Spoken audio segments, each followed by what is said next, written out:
prend soit mon tiers livre, vous savez que c'est chronique, ça part, hop là, on prend un tout petit truc de départ, puis on voit bien où ça nous embarque. En général, plus c'est petit le départ, plus on va nager dans nos grottes un petit peu plus loin. C'est justement de ça dont il s'agirait aujourd'hui.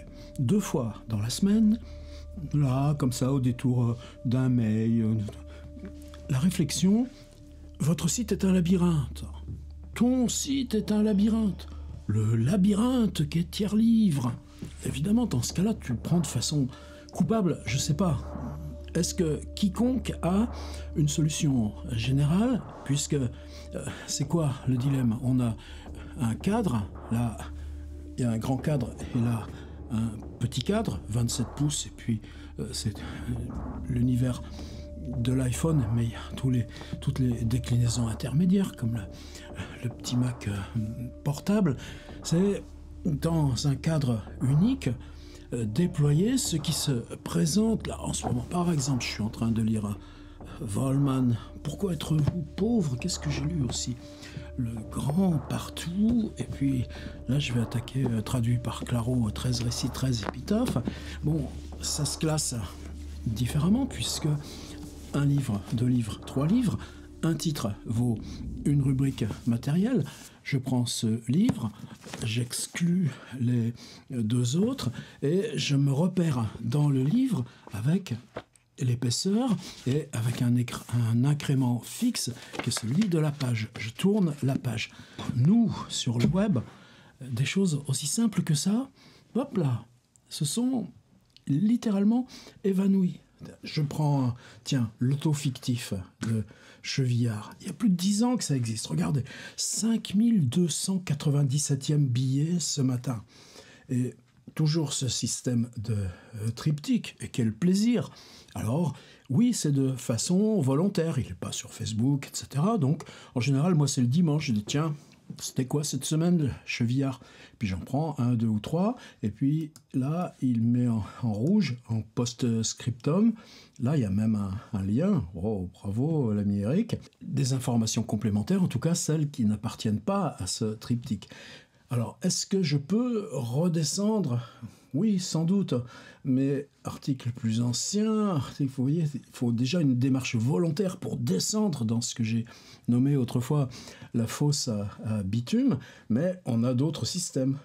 2023, 2022, et je pense que si on va comme ça dans les archives, on va pouvoir descendre beaucoup plus loin, mais lui, le système, c'est qu'une fois par an, chez l'Arbre Vengeur, un éditeur de Bordeaux, tiens d'ailleurs, qui vient de publier Arnaud Maizetti, Brûlé vif, je comptais en parler aussi d'Arnaud, une reprise livre, donc quelque chose qui se détache de l'Internet. Aussi, qu'est-ce que c'est important?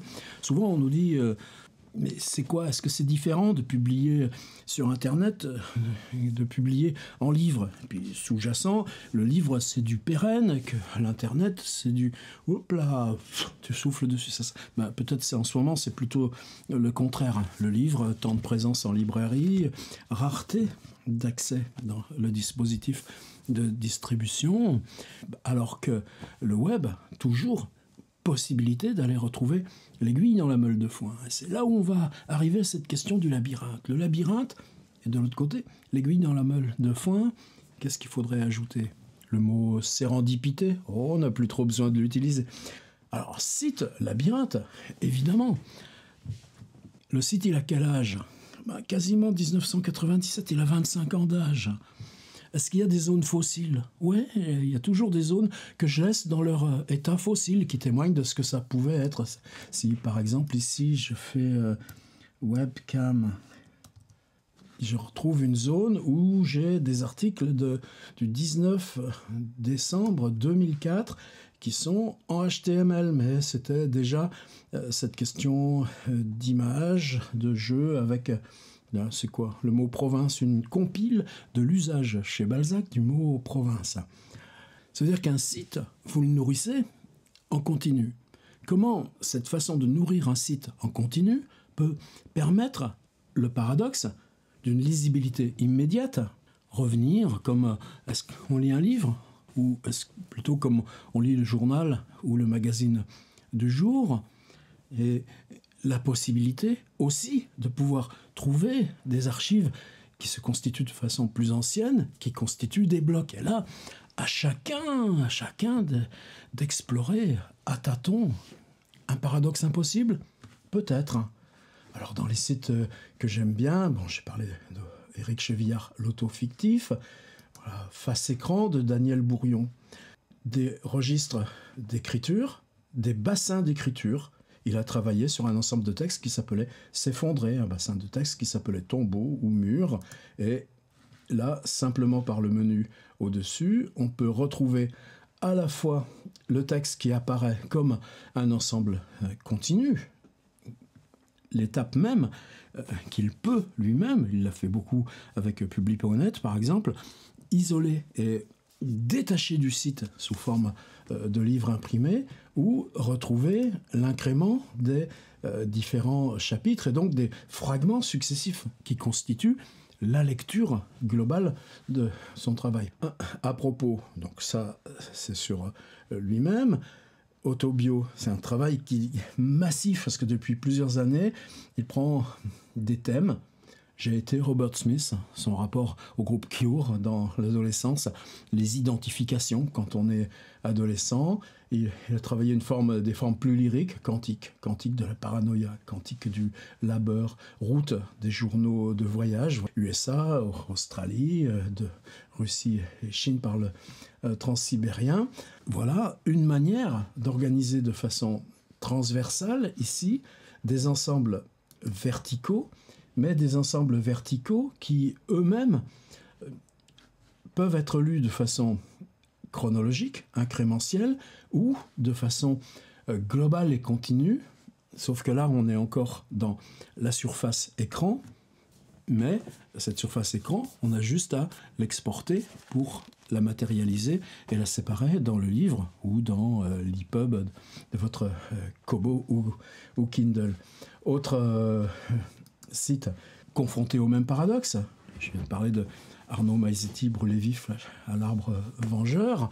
Voilà ces carnets, les deux allumettes. Bon, c'est pas très joli, mais je crois que ça veut faire le lien avec le livre qui vient de paraître. C'est compliqué aussi ce rapport à l'image pour nous. Le site d'Arnaud, on a des instances, des surfaces séparées. Donc, si on est à l'étage livre, sa biographie de Bernard-Marie Coltesque, évidemment maintenant un socle solide.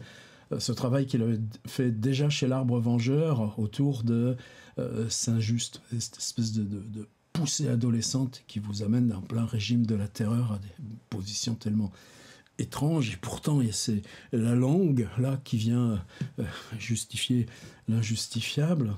C'est pas un livre facile à lire, et là ce rapport à l'Amérique, mais aussi à la langue, aux découvertes. Brûlé vif le livre, et là vous pouvez introduire aussi des ressources qui sont complètement différentes. Par exemple, entretien sur la chaîne Mola avec Arnaud répondant aux questions sur encore au XVIIIe siècle, nulle l'existence qui était livre. Est-ce que c'est un sans labyrinthe? aucune Non, parce que culture, éducation, qui va donc... Il suffit de revenir à Arnaud Maizetti Carnet, et d'un clic, on est toujours revenu au point de départ. Alors là aussi, une lecture qui est celle chronologique, pièce radiophonique, un certain regard, journal, tremblement, hypothèse. Journal, c'est ici. Le journal, là aussi, se décline avec les 3 dernières. Ça, c'est important aussi, parce que ça, c'est nous qui réglons. Combien tu veux de lignes qui s'affichent? 3, ouais, tu as une vision, j'allais dire syncrétique, mais en 5, et tu verras que ce sera beaucoup plus difficile à lire. Carnet d'écriture, le journal est ce qu'on travaille pour l'écriture, une différence de strates, des interventions, les livres, et puis si on descend, soi-même comme lecteur, ou bien son travail, puisque c'est ce qu'il enseigne aussi à Marseille, le théâtre. Eh bien, là, on a ce qui concerne plus spécifiquement le travail, et moi, je me régale à lire aussi ce qui est chez lui la question des voyages, non, la question des musiques, le rapport à la musique. Et là, toujours cette merveille aussi du blog, c'est-à-dire que sur un simple billet, Marseille Sunshine Tindersticks, que je découvre avec lui, on peut avoir une vidéo, on peut avoir l'espace des paroles originales, on peut avoir un espace portfolio et sa propre intervention sur... Et ça, ce côté pluriel de l'écriture blog. Est-ce que mentalement, on n'est pas encore dans une période où on doit sans cesse refaire ce travail? C'est-à-dire, je prends, là je lis chez POL, c'est un très beau texte, mais j'en parlerai ailleurs, Bernard Schaeffer, un texte la seule chose qui m'énerve, c'est qu'il soit tellement bref. On a 75 pages là sur Francesca Woodman. C'est tellement important, cette photographe qui s'est donné la mort à 23 ans, mais dont le travail de ses 13 ans à ses 23 ans a toujours été de se mettre elle-même en scène dans ses photographies. Qu'est-ce qu'on fait d'autre, nous, là, sur YouTube et tout ça? Donc c'est vraiment, là, je suis juste dans ma deuxième lecture. Si je prends ce livre publié par POL, je n'ai qu'une instance texte. On est dans le monodique. Par contre, Francesca Woodman est photographe. Donc, allons-y, allons voir Francesca Woodman. Et si je cherche image, je vais trouver tout un accompagnement photographique où le livre... Déjà dans l'instant de la lecture, si je cherche, alors est-ce que le texte remplace l'image? Oui, puisque le texte est aussi une ekphrasis. Mais je ne me vois pas lire le texte sans aller chercher qu'est-ce que c'est le travail de Francesca Woodman dont il parle.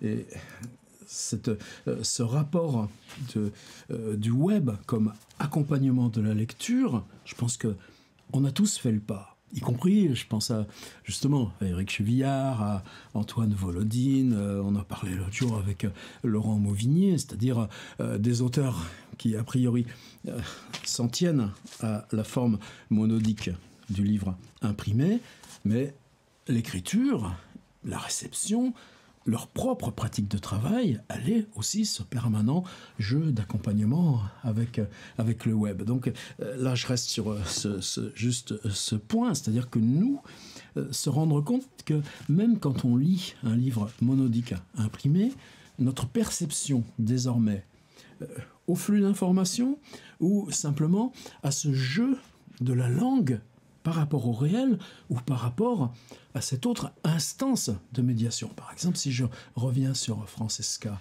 Woodman, il y a Wikipédia et je vais avoir toute une instance de documentation qui n'est pas que Bertrand Schaeffer est totalement dispensé de reproduire, heureusement, mais j'ai un livre qu'elle a elle-même publié, mais vous voyez, il y a aussi des suites de vidéos, et je tombe aussi sur Bertrand Schaeffer, l'auteur du livre que je suis en train de lire, qui, sur la chaîne de Jean-Paul Hirsch, le directeur commercial de sa maison d'édition, mais Jean-Paul, vous connaissez tous cette chaîne qui maintenant est à 2200 abonnés, c'est tellement peu, et qui simplement, à chaque fois qu'un livre paraît chez POL, convoque l'auteur au moment du service de presse pour un moment d'entretien. C'est ça, pour moi, c'était dans cette question du labyrinthe, c'est ça qu'il faut apprendre à reformuler. C'est-à-dire qu'on n'a pas d'un côté le livre, le web. Non, on a désormais des logiques d'écosystème qui sont les nôtres et où, si je veux savoir qui est Bertrand Schaeffer, le web vient immédiatement comme ressource principale. Et parallèlement à ça, est-ce que c'est des ressources avec un statut symbolique, comme par exemple un article dans Le Monde des Livres? De toute façon, là, il n'y a pas. C'est plus que ça, parce que c'est une initiative personnelle. Jean-Paul Hirsch, Jean-Paul, je trouve que... Bon, il n'a même pas mis de vrais micros là, pour faire ces choses. On entend le bruit, on entend les téléphones, on entend les photocopieuses et les claquements de porte. C'est un fond qu'il a... Mais avec ce statut-là de l'intervention personnelle, et ça, c'est un élément est-ce qu'on le formalise et comment on le formalise? On n'est pas dans... J'écoutais un copain, Geoffroy de la Gannerie, parler de l'espace médiatique. Alors, l'espace médiatique, il a sa valeur symbolique parce qu'il est structuré dans l'espace social ou l'espace politique. Notre espace web, est-ce qu'il est seulement un espace médiatique? Est-ce qu'il l'est même aussi? Est-ce que Tiers Livre est un espace médiatique? Je pense que si on regarde Arnaud Maizetti, Daniel Bourrion, Éric Chevillard ou Jean-Paul Hirsch, on est dans des initiatives qui tiennent à ce rapport de création, mais ce rapport de création qui inclut une dimension de publication qui, elle, vient à égalité, à disposition de la même surface écran où on va chercher ce qui...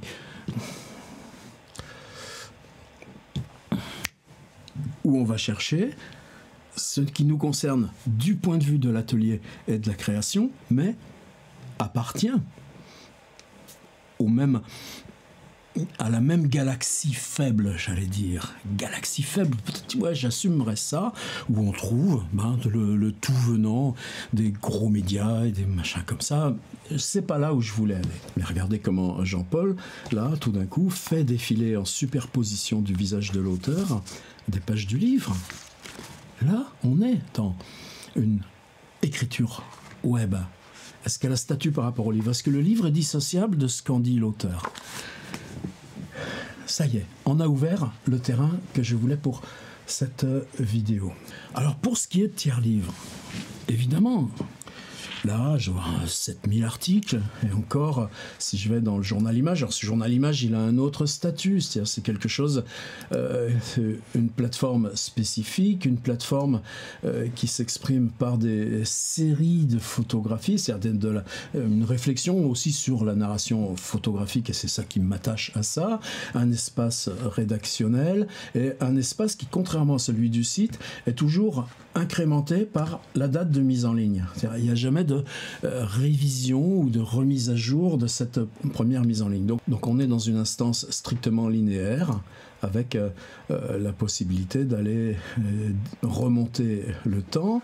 Et là encore, si je prends juste cette partie indépendante du site, si je regarde le dernier que j'ai pu installer, Bronze de Germaine Richier, découvert à Fontevraud dans le nouvel espace de musée, eh bien, est-ce qu'on est tant que ça dans le labyrinthe? Je veux bien croire que la profusion peut donner à penser, mais je suis perdu, ou comment je vais trouver un autre? Alors, la question même du hasard, c'est-à-dire que là, j'ai mis un tout petit script élémentaire, ou simplement dans l'ensemble de ces 2000 et quelques, donc ça représente quand même 20 000 images. C'est là où cette grotte tend à s'étendre, de dire simplement qu'en naviguant avec ce petite chose de hasard, je vais pouvoir traverser les époques, parce que est-ce que ça compte? Moi, ce que je regrette, c'est de l'avoir lancé en 2005. Ah ouais, ça fait plus de 15 ans. Bah ouais, mais il y a déjà au moins 15 ans avant que j'aurais pu avoir un accompagnement photo de mes images, de mon travail et de mes routes métiers. Évidemment, je pense que le hasard permet de donner une image publiée qui est indépendamment de votre propre choix, et j'espère que ça fonctionne. Mais si je reviens à sommaire principal et que je prends ce dernier article, Germaine Richier à Fontevraud, bien Fontevraud, j'y avais travaillé avec Claude Ponty, et voilà les 4 billets de blog qui concernent ce travail avec Claude Ponty à Fontevraud. Si je cherche monument, histoire, musée, c'est rien du tout. C'est-à-dire, vous publiez votre truc, après vous cherchez, ajoutez les mots-clés, et puis ici, bien voilà ce qui concerne les musées sur mon site. Et là, vous avez cette fonction aussi de mots-clés tout simple dans le même groupe, c'est-à-dire les thèmes. Là, je suis sur le thème monument, histoire, musée. J'ai art et artiste, autobiographie, enfance, bibliothèque, curiosité, rêve, et ainsi de suite. Machine, moteur, chantier. J'aime bien faire des portraits de machines. Quelle est la dernière machine dont j'ai fait le portrait? Eh bien, celle-ci, un dimanche après-midi, dans un bled juste à côté qui s'appelle Fondette. Mais Fondette, à son tour, qu'est-ce que tu as photographié à Fondette? Ah, j'avais aussi photographié un hangar. Donc c'est cette question de navigation analogique par les mots-clés qui remplace, enfin qui permet de structurer un espace de voyage personnel à l'intérieur de la grotte. Le livre, même si je prends un gros livre, là, on vient dernière vidéo atelier, Nicolas Bouvier, je sais que j'ai l'usage du monde, je sais que j'aurai chronique japonaise, je sais que, tiens, il y a un très beau texte que j'ai découvert uniquement par le Quarto, qui s'appelle Sur le visage, écrire sur le visage, et puis Poisson Scorpion, et ainsi de suite, et ainsi de suite. Mais c'est une linéarité matérielle, organisée par date de publication, et pas par date d'expérience du voyage. Oui, tout ça ouvre très vite à une complexité. Poisson-Scorpion, c'est une expérience de vie et de voyage antérieure à Chronique japonaise qui elle-même insère et recompose, refusionne 4 voyages différents ayant chacun installé un espace de récit publié. Je le dis maladroitement, mais la linéarité du livre, peut-être que c'est ça, en ce moment, pour nous, aussi la difficulté mentale. C'est-à-dire, la notion de publication web en écosystème nous impose de relire de façon plus complexe la linéarité du livre imprimé. Et dans ce cas-là, on comprend simplement que c'est nous-mêmes, dans ce qu'on nomme lecture, qui nous sommes déplacés. Alors, est-ce qu'on est perdu dans le labyrinthe? Eh bien, il y a des choses sur les mots-clés. Maintenant, pour moi, qu'est-ce qui signe un labyrinthe? Vous êtes là, vous n'avez pas de version globale. Là, dans le coin, on a un labyrinthe de maïs. Vous emmenez les petits gamins de 7-8 ans, le maïs leur passe au-dessus, ils ne voient que le ciel.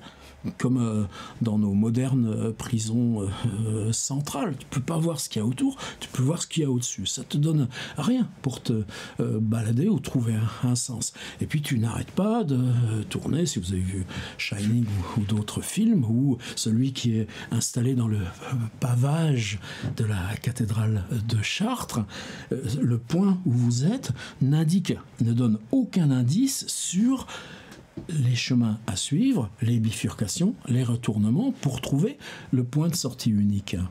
Et le Minotaure, c'est peut-être l'exemple évidemment dans l'espace du mythe le plus conventionnel avec le mot labyrinthe. Mais est-ce que moi je suis labyrinthe? Non, parce que chaque fois que la page s'affiche, vous avez ce bandeau en haut, et il suffit de cliquer sur le bandeau, et ça y est, vous êtes dehors. C'est-à-dire, quel que soit le point dans lequel on soit dans le site, la sortie est immédiate. Alors, est-ce que c'est un labyrinthe ou un anti-labyrinthe, comme Gilles Deleuze nous faisait un anti-Oedipe? C'est là-dessus que je voulais digresser. On est là pour ça. Alors, où est-ce que j'en suis dans ce site? Évidemment, justement, ce que je disais, comment chacun affronte et traite ce paradoxe. Si je ne le fais pas de garder les archives de mon site, mais c'est facile, il suffirait d'aller, tiens, on va le faire ensemble, un petit tour dans Web Machine, Wayback Machine, nous y voilà. Et si je cherche là tierlivre.net, eh bien, il est répertorié depuis justement... Alors, pour moi, il y a eu un moment biographique très important, c'est-à-dire, premier site, dès qu'il devient collectif, on l'a appelé remue.net, j'en ai parlé plein de fois de cette histoire, et puis remue.net devient association, et installe des rubriques, et comment tu gardes là un espace personnel? En quoi de maintenir un espace personnel dans l'espace collectif surévalue la part personnelle? Donc j'ai séparé tiers-livre, et en 2005, et la Wayback Machine, comme c'est fantastique, si j'ouvre là le 16 juin 2005, à quoi ressemblait tiers-livre? Mystère, parce que j'en sais rien du tout. Labo Journal, le blog, un petit peu comme chez Maizetti, la rubrique livres, qu'est-ce qui venait de sortir, et puis autre publication, c'est le travail dans l'espace librairie, qui était pour moi évidemment le plus important, mais il y avait déjà une rubrique atelier d'écriture, avec Tous les mots sont adultes, qui était paru juste à l'année d'avant chez Versailles. Puis là, on peut aller voir, en ce moment, il y avait mes interventions aux Beaux-Arts de Paris, l'atelier mensuel qu'on faisait à Normal Sup rue d'Ulm. Oh, on en a eu des plaisirs dans cette riche. Et voilà, donc ça, c'est tiers-livre. La première mouture. Si maintenant je saute un gros espace de temps et que je vais par exemple, 2015, et que je regarde pareil, mois de juin 2015, à quoi ressemblait mon site? Eh bien, on a déjà quelque chose de beaucoup plus proche de l'univers actuel, mais justement qui pose ce genre de problème. Un bandeau, ça... Toujours, j'ai eu cette espèce de... Comment signer un accueil graphique. Bienvenue sur Tiers-Livre, près de 6000 articles et 13 000 photos. La partie images dans laquelle on peut commuter, on pouvait déjà commuter. Vous voyez, ça nous ramène à ce site qu'on a visité juste un petit peu avant. La partie concernant Lovecraft, je travaillais sur une série à l'époque, les ronds-points de Tours. Le Tour de Tours en 80 ronds-points. C'était une drôle d'expérience de publication puisqu'elle associait vidéo, photo, performance in situ et un rédactionnel. C'est une expérience qui pour moi a vraiment été charnière. Les chroniques livres.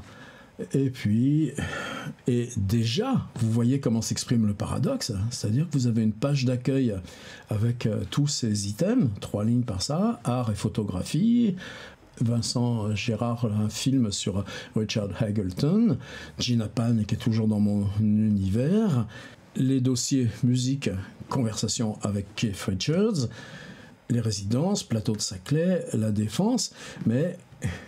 Vous avez un espace texte qui fourmille, et là je comprends de dire, on dit non, c'est un labyrinthe ton truc, on va cliquer au hasard, puis au 3e lien, on sera un petit peu fatigué. Alors maintenant ça s'est simplifié, c'est-à-dire qu'il y a des dimensions, des branches principales, eh bien la page d'accueil, elle va associer l'attention des branches principales et toujours pareil, cet incrément chronologique. Alors l'incrément chronologique, il est peut-être un peu discret, c'est ici, mais si je clique là au jour le jour, l'actu du site, il y a quand même eu 37 981 visites. Ça n'a aucune importance, ces critères, sauf d'affirmer le constat. Les gens qui me font l'honneur d'une petite visite régulière à Tiers-Livre, ils savent qu'en venant ici, Tiers-Livre au jour le jour, l'actu site, ah oui, c'est une page qui, elle, est linéaire, personne ne va s'amuser à descendre comme ça, mais moi, simplement, par exemple, hier, j'ai rajouté un index par nom à ma série Histoire de la littérature. Eh bien, le 13 février 2023, série Histoire de la littérature ajoute un index par nom. Et si tu regardes, si tu descends, à lancement du petit livre 40 exercices pour le carnet d'écrivain, un incrément chronologique au jour le jour qui permet de façon le plus synthétique possible de savoir il s'est passé quoi là sur Tiers-Livre. Mais aussitôt, tu recliques là et tu reviens. Alors c'est quoi mes rubriques? François Bon, ce qui me concerne, les chaînes YouTube, on va regarder ça d'un peu plus près.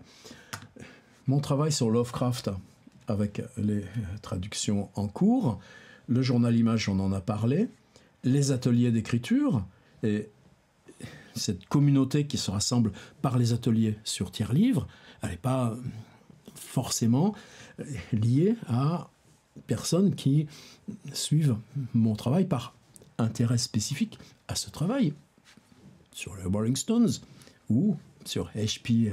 Lovecraft. Et puis, évidemment, une autre instance, mais ça aussi on va en parler par ce biais, qui est de dire... comment tu fais marcher tout ça? Et comment tu fais marcher tout ça? C'est le Patreon. Et puis la revue, bon là c'est encore, on a fait l'an dernier une revue qui s'appelle Dire, et on a choisi un numéro, un format carré, impression couleur, avec des entretiens, avec des invités, d'art visuel aussi. Au départ, j'ai eu les yeux un peu plus grands que le ventre, parce que toujours cette idée de dire, mais d'une façon différente, tu détaches de l'activité site des éléments à fonction matérielle, mais il y a aussi le mouvement inverse. C'est-à-dire, tu dis, tu travailles dans un espace revue, donc tu produis un espace d'attention symbolique, où on n'est pas dans le carnet, dans le jour, mais dans réfléchir sur le fond à notre invention, et la revue renverra par des QR codes ou ce qu'on veut, ou par les personnes qui sont nommées et leurs univers numériques à l'univers web. Alors je m'étais dit, ce serait génial si on le fait de façon trimestrielle, etc., etc. On s'en tient maintenant à numéro imprimé annuel, et là, le 2, la maquette est en cours. On en parle, mais ça justifie d'avoir ici cet espace dédié. Alors, labyrinthe. Est-ce que les ateliers sont un labyrinthe? Ben oui, parce que c'est peut-être pour ça, là où par contre j'accepterais. C'est-à-dire, ça fait 6 ans qu'on travaille avec des cycles, et comment tu vas faire exister des cycles? Alors, en cours, cycle le double voyage. Ici, les cycles précédents, j'espère que c'est quand même des ergonomies. Qu'est-ce qui nous fascine dans cet outil de publication web? Eh bien, c'est que le contenu principal s'exprime là, sur la page principale, mais que les outils contextuels, c'est-à-dire ce qui s'écrit dans la marge, se modifient à mesure qu'on avance dans la navigation. C'est-à-dire, voilà l'exercice Nicolas Bouvier que j'ai mis en ligne ce dimanche. Dans la marge apparaît le cycle en cours, et voilà son sommaire général. 1, 2, 3, 4, 5, hommage à Nicolas Bouvier, et une instance qui s'appelle les cycles précédents, où là je vais pouvoir retrouver, alors ils ne sont plus classés de façon par année, puisqu'on a commencé ces associations, vous voyez, autres cycles et archives sans vidéo, 2010, 2011, 2013, on avait fait tout un petit cycle écrire avec Marguerite Duras, c'est-à-dire comment construire des propositions d'écriture à partir de Marguerite Duras. Alors je suis d'accord que c'est beaucoup tout ça, mais c'est beaucoup, comme disait Julien Gracq, parce qu'on progresse à l'ancienneté. Recherche sur la nouvelle, exercice sur le dialogue, pour moi c'est pas des choses qui sont liées à un moment précis du site, sauf que il y a 2 ans, on avait fait un ensemble d'exercices sur le dialogue, et puis que l'an dernier, on en a rajouté 2, et que les cycles fonctionnent de façon indépendante. Ou bien ce cycle qui a été tellement important pour nous tous et toutes, faire un livre, avec, pareil, 13 items au sommaire.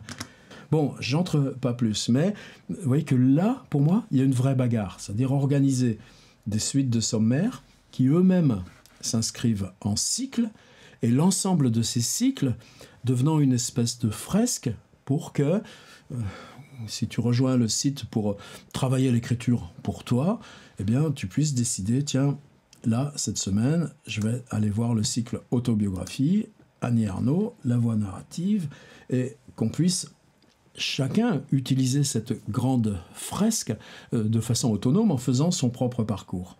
Alors là aussi, la plupart du temps, des mots-clés, atelier d'écriture, ou mots-clés, l'auteur dont on parle. Et si je prends, voici immédiatement, mais c'est pas si compliqué, j'allais dire tout timidement en chuchotant. Voilà, 4 articles où il est question d'Annie Ernaux. Et là, ce qui apparaît, toujours cette question-là de l'affichage contextuel, mots-clés dans le même groupe. Et puis, eh bien, il y aura Antoine Emaz ou Mathias Hénard, et ainsi de suite. Et je n'ai qu'à cliquer ici pour revenir. Si je cherche ce qui me concerne moi, 4 lignes, parce que quand même, il faut dire « Bonjour, je m'appelle François Bon ». Et puis c'est moi qui fais ça, pas plus. Suivez-moi sur réseau Ben oui, c'est-à-dire, comment tu utilises le réseau? Est-ce qu'on met sur les pages réseau des contenus? Non, moi j'installe des liens qui renvoient à mes contenus. Et par contre, mon identité numérique, je veille à ce qu'elle reste sur mon site, que mon site assemble cette instance globale de contenu, d'architecture, qui petit à petit s'ouvre aussi aux livres imprimés, y compris dès que je vois que minuit laisse tomber telle publication, redemander les droits et le reprendre à mon compte. Et puis des chroniques, celle-ci par exemple viendra s'ajouter à billets, livres et numériques, vidéos, numérique et métiers, et je la rajouterai ici dans un sommaire général. Vous voyez, la dernière était le 25 décembre 2022, littérature et intelligence artificielle. Le 22 novembre, c'était voyage au pays de mes spams. En novembre, c'était sur l'instance là, des lettres éditorialisées, sur Twitter et les GAFAM, etc., etc. Là, on est dans cette bagarre qui est comment le site, dans son approche de sérendipité et d'association contextuelle, ouvre non pas à un déluge de contenu, mais à des sommaires et des cartes. Et là, pour moi, il y a une énorme bifurcation depuis 2015, dans la mesure où les contenus, autrefois étant principalement textuels, le site assemblait. C'est cette arborescence de contenu textuel, y compris la fiction. À mesure que j'ai privilégié ce surgissement de paroles dans le risque de l'improviser, et que le contenu publié sera justement quelque chose qui sera édité en gardant. Des fois, oui, je fais un petit clic de doigt pour dire « Ah là, tu t'es planté », recommence, donc ça va vite à monter. Et cet espace, qu'est-ce que j'incite à ce qu'on se l'approprie, et qu'on se l'approprie de façon un petit peu clean et ergonomique. Mais il y a une bifurcation, je pense, de plus en plus sur mon site, où les arborescences envoyant sur des sommaires remplacent petit à petit le seul amalgame des contenus. C'est clair? Oui, bien sûr, c'est clair. C'est-à-dire que vidéo, la chaîne principale, ça concerne les vidéos ateliers d'écriture, ses rubriques numériques et métiers, ses chroniques plus libres, et puis, par exemple, les jeudis livres. Allons voir jeudi livres. Ça fait quoi? J'ai commencé cette chaîne YouTube sérieusement, disons en 2015. Bien, sommaire général, je ne le fais pas systématiquement, mais en fonction des livres que je lis, et de façon de ce qui compte pour moi. C'est pas simplement la question d'actualité, surtout pas, mais là, Jean-Loïc Lequelec, la caverne originelle, cette révision complète là, des questions d'émergence du mythe, c'est là. Et qu'est-ce que c'est? C'était une vidéo. Par contre, ici, donc, j'ai sommaire général avec les dates. Ce livre R posthume d'Antoine Aimaz, qu'est-ce que c'est important? Vous voyez, 384 vues, ça reste bien modeste tout ça. Eh bien, on le fait quand même. Mais en haut de page, il y a aussi un index alphabétique. C'est-à-dire, si je cherche E, je vais retrouver Aimaz ici. Et Aimaz, il y a 3 vidéos concernant des livres, de peu, avec un petit astérix, parce qu'autrefois c'était associé aussi à un petit rédactionnel texte. Alors pourquoi encore écrire? Et ce R qui est là. C'est-à-dire que le site, est-ce qu'il est labyrinthe? Claro, tout récemment, sous d'autres formes, nous reviendrons. On envoie vers la vidéo, mais le site devient précisément un anti-labyrinthe. J'ose. Et si j'en sors, ici. Sur quoi je voulais finir? Eh bien, que précisément, la lettre d'info peut aussi avoir cette fonction. C'est-à-dire, ce travail, nous, c'est une communauté Patreon. Dans cette communauté Patreon, il y a une petite vidéo là pour dire visite guidée. Et il y a les 2 tarifs qui concernent la participation aux ateliers d'écriture, aux échanges sur manuscrits. Ça coûte la moitié d'une salle de gym, mais par exemple, il y a 15 jours, on recevait Laurent Mauvignier. Demain, on reçoit Olivier Odazava. Ça se passe par des directs Zoom. Eh bien, le fait d'introduire cet espace économique me permet de rémunérer le travail que c'est pour Laurent Mauvignier de venir se rendre disponible pendant 1h30 pour un échange avec 50 personnes.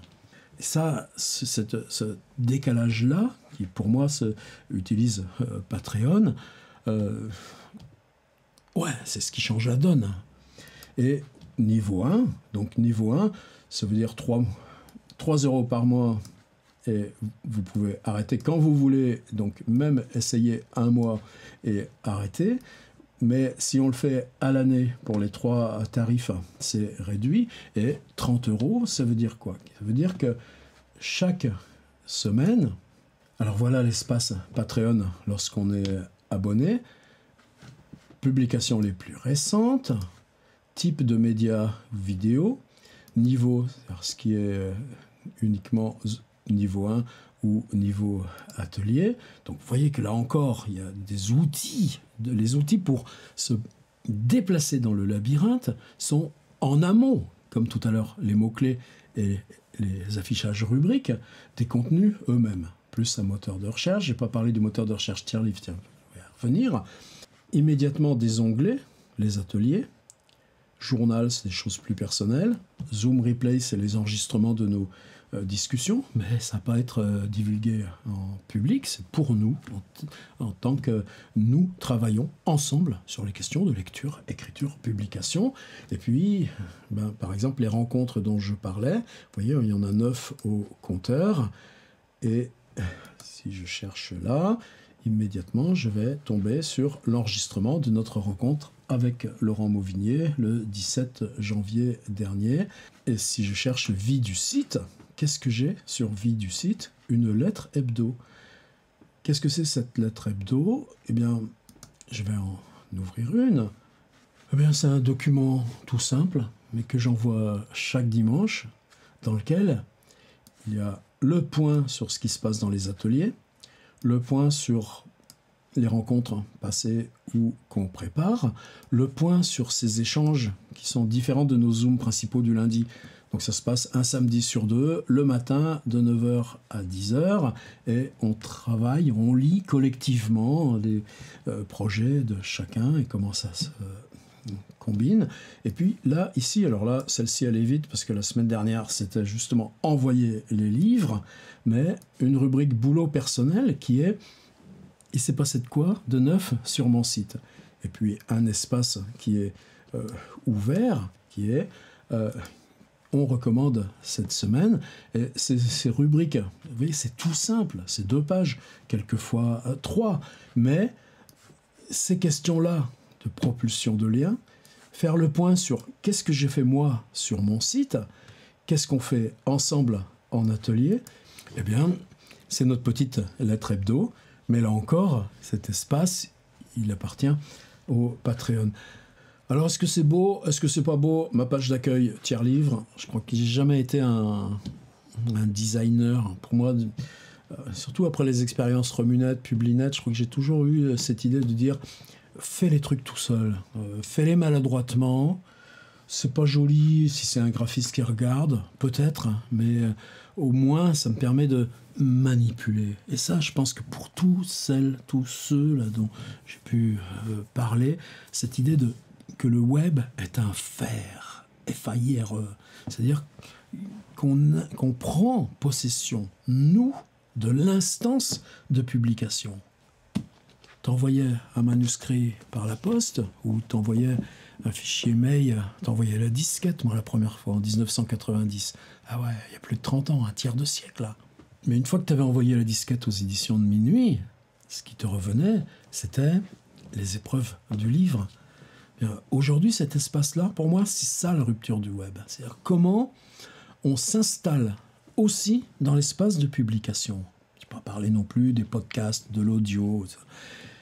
Et en prenant possession de l'espace de publication, comment nous avons à charge, à tâche, de construire aussi notre ergonomie. Alors le paradoxe de l'ergonomie du web, c'est que maintenant quand vous lisez une revue, un magazine, et même beaucoup les graphismes ou le design des livres imprimés, on s'aperçoit que le fait que les usages se soient centrés sur le web font que l'ergonomie web interagit à rebours et construit les productions imprimées. C'est une drôle de chose. Mais comment la tâche dans l'époque actuelle, elle est de construire nous-mêmes l'ergonomie de contenu, le livre en tant que base de données, le site en tant que base de données, qui deviennent multistrates avec la partie chronique, avec la partie archive, avec les parties images, avec les index, c'est-à-dire le site devenant lui-même hébergeant les cartes qui permettent de naviguer en son intérieur, comment cet espace-là est aussi un champ méthodologique. Alors labyrinthe ou pas, moi là, on a des petits... C'est externalisé sur Google, c'est-à-dire qu'il n'y a pas une page du site où on ne puisse pas avoir accès à un moteur de recherche. Si je cherche Arnaud Maizetti, puisqu'on en a parlé, où le moteur de recherche, évidemment, Google installe sa petite sauce ici, mais c'est parce qu'un site, c'est tout simplement un outil gratuit, mais il y a une ligne de démarcation bien nette graphiquement. Et puis, voilà les différents articles ou les différentes vidéos que j'ai pu consacrer à Arnaud, ou comment Arnaud lui-même a pu intervenir sur le site, etc., etc. Alors, labyrinthe ou pas, je ne sais pas si je suis un auteur. C'était les journées PNF, lettres à la BNF, ça devait être en 2012, si je ne me trompe pas, le 22 novembre 2012. Il y a des images, j'aperçois la chevelure de Sébastien Rongier, j'aperçois l'ami Pierre Ménard, des amis auteurs. On a vu un magnifique débat, Christine Janet, Anne Savelli, sur Web et littérature, Guillaume Vissac est là. Et voilà, il y a Arnaud Maizetti qui explique qu'il était dans les mots-clés, là, avec Bertrand Gervais. En même temps, chacun a mis son intervention sur son site, c'est-à-dire que je n'accueille pas Guillaume Vissac, mais je signale que l'intervention de Guillaume Vissac ce jour-là à PNF Lettres, elle est ici sur son site. Est-ce qu'elle y est encore? Eh oui. Avec lui aussi des liens. Et je suis dans les liens en question. Donc vous voyez, c'est là où la question du mot, la toile, devient intéressante. Juliette Mézange, Christine Janet, Pierre Ménard, dont j'ai déjà parlé. Alors effet labyrinthe, parce qu'une journée tellement intense, mais qui a eu lieu il y a 11 ans, devient une archive et ne s'efface pas, on l'assume. On assume nous-mêmes l'épaisseur du travail qu'on a fait sur le web. Labyrinthe pour autant, si vous regardez là, le petit moteur de recherche qui m'a permis d'accéder à cette page, il est juste disponible dans la marge. Aussi dans cette rubrique, c'est une rubrique concernant justement le numérique. Et puis vous allez découvrir par exemple Tombeau pour Marc Baumer. Est-ce que je suis content? Est-ce que j'ai de la gloriole de ça? Non, c'est simplement que organiser ces masses et les organiser de façon qu'elles soient désir. Alors là aussi, les outils sont formidables. C'est-à-dire, je ne vais pas montrer l'interface privée, mais cette interface et la façon qu'on peut avoir de modifier et de jouer, c'est des outils qui sont...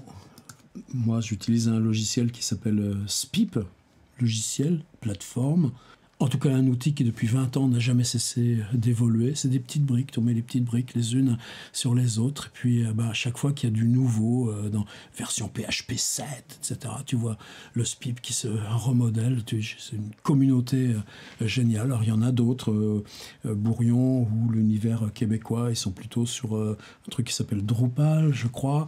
Moi, la plateforme de publication, là où c'est simplement sur Tiers-Livre, un espace où chacun de ceux de la communauté ou qui participent aux ateliers d'écriture peuvent publier leurs propres textes avec des... là encore, comment se repérer dans les cycles, comment se repérer dans les dernières contributions, les discussions et commentaires, parce que ça, on a des milliers et des milliers, et on a cet outil pour nous, un outil de publication collective. Vous vous rendez compte ? Eh bien, là, je suis sur un WordPress, mais WordPress ou SPIP, c'est toujours le même système, d'une forme horizontale qui permet de rejoindre la structure et l'organisation, et puis les défilements verticaux, mais les défilements verticaux, on peut les retrouver.